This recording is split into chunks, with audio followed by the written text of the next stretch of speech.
as an element in that movie. So we continued, and you will see on the screens how the audience gonna say. Pramod గారు real life character ఏదైనా inspiration గా తీసుకొని line narrate చేసుకొని మీరు build చేశారా? బాబురావు గారు అండి. బాబురావు అసలు లైఫ్ అంటే బేసిక్ ఆయనతో మీకు పర్సనల్ ఇంటరాక్షన్ ఉందా? కాదండి. అసలు మెయిన్ టీ అంటే ఎర్లీ మార్నింగ్ 4 o'clock కి అక్కడ లక్ష్మీ కపూర్ వెళ్ళి వెయిట్ చేసి రాజీవ్ గారు చెప్పిన స్టోరీ షట్టర్ లేపిన తర్వాత బన్ మస్కా టీ తాగేసి ఇంటికి వచ్చి పడుకునేవాళ్ళు. సో దానికి మించిన ఇన్స్పిరేషన్ ఏముంటది? అంటే చాలా మంది అలా వచ్చి టీ తాగుతారు, బన్ తింటారు, కానీ అలా ఒక లైన్ తీసుకొని స్టోరీ చేసి డైరెక్ట్ చేద్దాం. ఇప్పుడు మీరు ఆ స్టార్ట్ అయింది అక్కడ, ఎవరికి రాలా? అదే స్టార్ట్ అయింది అక్కడ, స్టార్ట్ అయింది. ఇప్పుడు ఎక్కడికి వచ్చింది? హైటెక్ సిటీకి వచ్చింది. తర్వాత ఇంకా చాలా లెగసీ క్యారీ ఫార్వర్డ్ అవుతుంది. రేపు పొద్దున వెంకట్ గారు కనుక తలుచుకున్నాను అనుకోండి, బాబురావు గారు యూఎస్కి వెళ్తారు. నేను అడిగాను సార్, నేను యూఎస్కి అడిగాను సార్, నా ఓన్ బిల్డింగ్ ఉంది, నా ఓన్ బిల్డింగ్ లో నీలోఫర్ కేఫ్ యుఎస్ బ్రాంచ్ అని పెడతాను. నో మాకు ఒక ప్రాసెస్ ఉంది, మేము ఫస్ట్ దుబాయ్లో పెట్టాలని ఎందుకు అనుకుంటాను. అమెరికా వాళ్ళైనా దుబాయ్ చూసేందుకు వస్తున్నారు. ప్రతి ఒక్కడి కంట్రీ నుంచి ఇక్కడ దుబాయ్ చూసేందుకు ఒక టూరిజం ప్యార్. అంటే నాది ఫేమస్ అయింది ఇండియాలో, అక్కడ పెడితే ఏమవుతుంది అంటే ఆల్ వరల్డ్లో ఫేమస్ అవుతుందని అందుకోసం దుబాయ్ అనుకున్నాను. Okay, that's away legacy continuous. ఏం లేదు సార్, మీరు కనుక అమెరికాలో పెట్టారనుకోండి సార్, ట్రంప్ కూడా మనకి ఫేవర్ గా తయారవుతాడు. నీ చాయ్ తాగి ఇండియన్స్ కి సపోర్టింగ్ గా రూల్స్ అంటే మొదలు చిన్న హోటల్ పెట్టిన చాయ్ది, అక్కడ చిన్న వాళ్ళు వస్తుండే కానీ కారు ఉన్నోడు వస్తలేకుండే. ఎందుకంటే ఆయనకు పార్కింగ్ లేదు, అది లేదు. అందుకోసం మేము ఏం చేసాం, చిన్న హోటల్ చాయ్ హోటల్ కోసం ఒక ఏసీ హోటల్ ఓపెన్ చేసినాం. దానిలో మోటార్ సైకిల్ మీద వచ్చుడు చాలా అయింది. మోటార్ సైకిల్ మీద వచ్చినాక కారు వచ్చేటోడు వస్తలేడా, అందుకోసం మేము బంజారీలో ఓపెన్ చేసినాం. అక్కడ కార్ అరేంజ్మెంట్ చేసినాం పార్కింగ్ కోసం. తర్వాత తక్కువ పడ్డది హిమాయత్ నగర్ ఓపెన్ అక్కడే 200 కార్లు పార్కింగ్ అది పెట్టినాం. అది పికప్ అయింది, అన్నీ పికప్. కానీ హైటెక్ సిటీ నుంచి రావాలంటే గంట సేపు అవుతుండే. అందుకోసం మేమేం చేసినాం, హైటెక్ సిటీ ప్రతి ఒక్కడు వస్తుండే, బాబురావు సాబ్ చాయ్కి వెళ్ళి 1 घंटा లగ్గా చాయ్ తుమారి పీనేకి వెళ్ళి ఒక గంట అవుతుండే. మాకు అక్కడ హోటల్ పెట్టాను. 4 ఏళ్ళు నేను దేవుడు ఆడినా హైటెక్ సిటీలో చాయ్ హోటల్ పెట్టిన. అంటే చాయ్ తాగేందుకు వచ్చేటోనికి ఒక చాయ్ తాగద్దు, ఒక బన్మస్క కానీ, ఒక సాంబార్ రైస్ కానీ, వడాపావ్ కానీ, ఇక 4 వస్తువులు ఇస్తే హోటల్లో టిఫిన్ కోసం ఫుల్ అయిపోతుంది. చాయ్ కోసం రావాలి. ఇవాళ రేపు ఏమవుతున్నాయి, మొదలు మినిస్టర్ గారు చాయ్ కావాలంటే ఒక బండి మీద చాయ్ తేపు మంచిగా ఉన్నాయని మినిస్టర్ గారు మీకు టాప్ ఇస్తుండే. కానీ అక్కడ మినిస్టర్ పోయితే లేకూడదు. ఇప్పుడు మినిస్టర్ అయినా రావాలి అట్లా చేసిన నేను, ఎందుకంటే అంబియన్స్ ఉన్నదని. చాయ్ది ఏమున్నాయంటే ఇప్పుడు మీరు నవాబ్ పేరు పెట్టింది కదా, అనుకోవాలి నవాబ్ చాయ్ పేరు నవాబ్ క్యాఫే పెట్టిండు, అదేనా ఏమైనా ఉండాలి. నవాబ్ క్యాఫే పెట్టిండు, నవాబులు వచ్చి తాగుతారో మంచి వాళ్ళు తాగుతారో ఆ నవాబ్ క్యాఫే అని అన్నట్టు. క్యాఫే అంటే ఇవాళ రేపు చాయ్దే ఉంటుంది, 4 విధాల క్యాఫేలు ఉంటాయి. ఇక సినిమాలో ఏమంటే నవాబ్ క్యాఫే ఉంటే చాయ్ మంచిగా ఉండొచ్చు, చాయ్ విషయం ఉండాలి. నవాబ్ క్యాఫేలో చాయ్ తాగుతారు అని పిక్చర్ చూసి చాయ్ ఎలా ఉన్నది నవాబ్ క్యాఫేలా ఏర్పాటు చేయొచ్చు అని. నవాబ్ క్యాఫే అంటే నవాబ్ మంచి అంటే దానిలో నవాబులైన చాయ్ తాగుతారు, అది దృష్టి పెడుతున్నాను నేను. ఎలా ఇంత ఒక బ్రాంచ్ తో స్టార్ట్ చేసి ఇన్ని బ్రాంచెస్ ని ఎక్స్పాండ్ చేస్తూ మీ సక్సెస్ స్టోరీ ఏంటి? చాయ్ అంటే మీకు ఒక్కసారి మీ ఇంటికాడ చాయ్ పెడతాను, మీ మమ్మీ కానీ నేనే పెడతాను, నాకు మీ చాయ్ తయారైనాక మీ టేస్ట్ అదే పత్తి, అదే చక్కెర, అదే పాలు ఉంటాయి. కానీ మీ తీరంగా చాయ్ తయారు కాదు. మీ మమ్మీ కానీ అంటే ఎవరైనా కానీ చాయ్ అంటే శ్రద్ధతో పెట్టాలి. చాయ్ అంటే వట్టికి కాదు, చాయ్ చక్కెర పత్తి వేసి వట్టిగా చాయ్, అదే చాయ్ పత్తి చక్కెర చాయ్ అందరు చేస్తారు ఇంటికాడ, అదే ఉంటుంది. కానీ చాయ్ చేసే విధానం ఒకటి వేరే ఉండదు. టేస్ట్ చేయాలి, నా చాయ్ బాగుంటుందని, మా మమ్మీ చేస్తే బాగుంటుంది, చెల్ల చేస్తే బాగుంటుంది, అన్న చేస్తే బాగుంటుంది. ఆ చాయ్ నా నీలోఫర్లో ఏమని చేస్తామంటే చాయ్ ఒకటే టేస్ట్ ఇస్తాం మేము. అంటే ఒక్కసారి తాగినాక ఆయన మళ్ళీ అక్కడనే రావాలంటే 360 days ఒకటే చాయ్ మాకు మెయింటైన్ చేస్తాం. అందుకోసం నీలోఫర్ క్యాఫే చాయ్ ఫేమస్ ఉన్నది. యాక్చువల్గా మా పర్టిక్యులర్ ఫిల్మ్లో బాబురావు గారు చెప్పినట్టు చాయ్ అనేది శ్రద్ధతో పెట్టాలని ఏదైతే చెప్పారో, దేర్ ఇస్ ఒక ఎంటైర్ సీన్ దానికి అంటే ఫాదర్ చెప్తారు. అండ్ యాక్చువల్లీ రాజీవ్ గారికి నాకు ఉన్న కాన్వర్జేషన్ లో అంటే that comes also in a very critical position అండి ఫిల్మ్లో.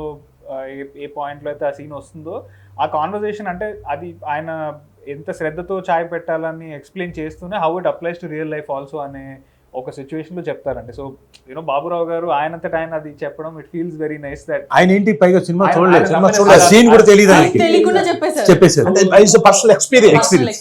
నేను నమ్మిన ఒక థింగ్ అంటే ఆయన రియల్ లైఫ్ ఎక్స్పీరియన్స్ నుంచి వచ్చిందంటే దట్ మీన్స్ మాకు it feels even more convincing అండి మాకు. మేము చాలా సీన్స్ అన్ని రియల్ లైఫ్ నుంచి వచ్చినవే కదా, ఎక్కడో చూసినవో జరిగినవో అవే ఇన్స్పిరేషన్ గా తీసుకొని చేస్తుంటాం కదా.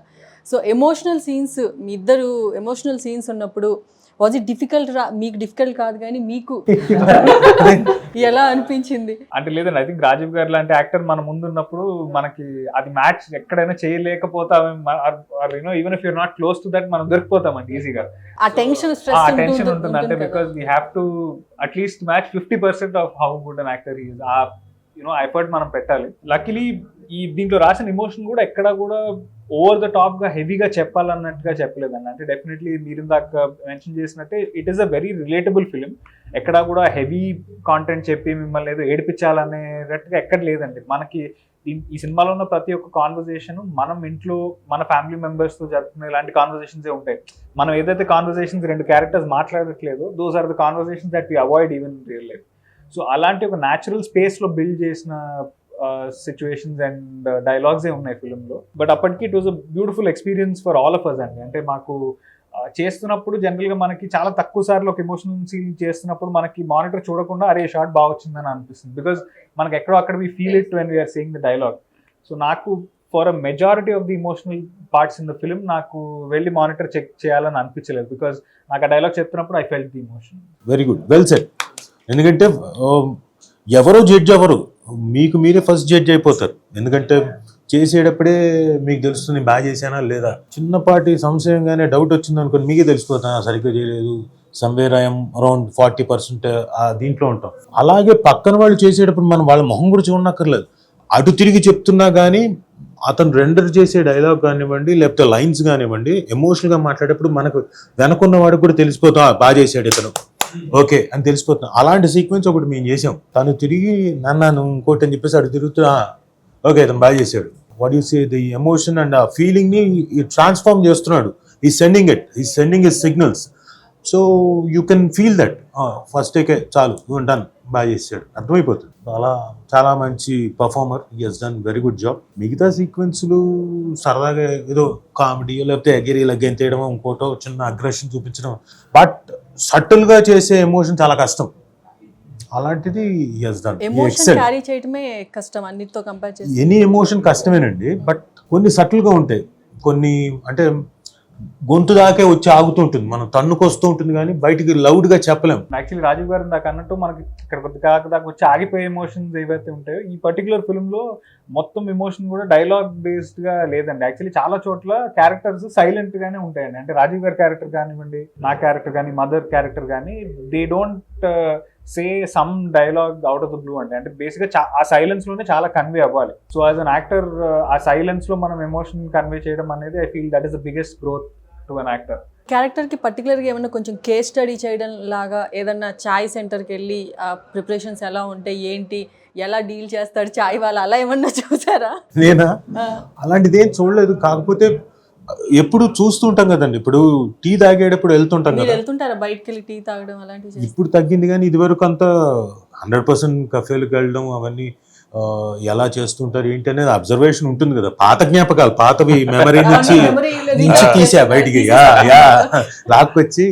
అండ్ అఫ్ కోర్స్ వాళ్ళు కూడా సపోర్టివ్ గా ఉన్నారు కాబట్టి నేను ఇంకోటి వైపు ఇంకోటి వేసా, సార్ అలా వేయకూడదు సార్, దీని తర్వాత ఇది వేయాలంటే ఓకే ఓకే బేసిక్ గా చాయ్ పెట్టడం తెలియదు, ఏమేసి ఏమయ్యాలో డైరెక్టర్ గారు ఎక్స్ప్లెయిన్ చేశారు. చేశాడు ఆయన వచ్చి ఎక్స్ప్లెయిన్ చేసిన తర్వాత అలాగే అని, సార్ తప్పుగా అనుకోకండి సార్ నేర్చుకుంటాను. మీ టీం అందరికి సినిమా అయిన తర్వాత మీ చేతులతో టీ పెట్టిస్తానని అలా ప్రామిస్ ఆ పని చేస్తాను. ముందు మా ఆవిడికి పెట్టిచ్చేస్తే, ఎందుకంటే పబ్లిక్ గా స్టేట్మెంట్ ఇచ్చా. అడిగితే నేను సుమకి త్వరలోనే అదే మా సినిమా రిలీజ్ అవుతుంది కదా, రిలీజ్ అయిన వెంటనే 1-2 రోజులు పెట్టిచ్చేస్తా అన్న. సో ముందు ఆవిడ పెట్టిచ్చేసి అనుకోండి, ఆ తర్వాత మిగతా అందరికి. సో మీరు టీజర్ లో చూస్తే కెఫే సెటప్ చాలా బాగుందండి, అంటే రియలిస్టిక్ గా ఉంది. దాన్ని ఎలా డిజైన్ చేశారు? ఆల్రెడీ కేఫుల్ చూసారు కాబట్టి వాటిని కరెక్ట్ గా చూసి డిజైన్ చేసుకుని ఆర్ట్ డైరెక్టర్ తో చేయించామండి. అంటే బేసిక్ గా దీనికి గ్రౌండ్ వర్క్ చేసాం, అంటే స్టోరీ బోర్డింగ్ కానీ ఇవన్నీ చేపించి ఇది బేసిక్గా ఒక 100 years నుంచి వస్తూ ఉంటుంది. అది ఆహా. సో అందువల్లే అది పాతగా ఆ గోడలు కానీ ఇవి కానీ అలా మనం డీటెయిలింగ్ వర్క్ చేసాం. సో ప్రాపర్ రీసెర్చ్ చేసే ఆ యాస్థెటిక్స్ అవన్నీ పోకుండా డిజైన్ చేసింది సెట్ అండి. Set okay. మీ డైరెక్టర్ గారు చాలా కామ్గా ఉన్నారు సెట్ లో, మరి మీ అందరిని ఇంతమంది యాక్టర్స్ ఎలా హ్యాండిల్ చేశారు? ఇంకా అంతేనండి. ఐ థింక్ తను వర్క్ జోన్ లో పడితే మాత్రం వర్క్ తప్పితే ఇంకేం మైండ్ లోకి రాదు. జనరల్ గా is very focused when it comes to work. బయట నో డౌట్ అలా సిగ్గుపడుతూ ఉండొచ్చు, కానీ సెట్ లో మాత్రం అందరిది రఫ్ ఆడించారు. కాదు, నువ్వు చెప్పింది ఎలా ఉందంటే ఆయన పాపం అలా అంటే ఫోకస్డ్గా ఉంటాడు, సిగ్గుపడుతుండొచ్చు, కానీ బయట సెట్లో అయితే లేకపోతే బయట అయితే ఓ 3-4 అమ్మాయిలకి లైన్ వేస్తాడు.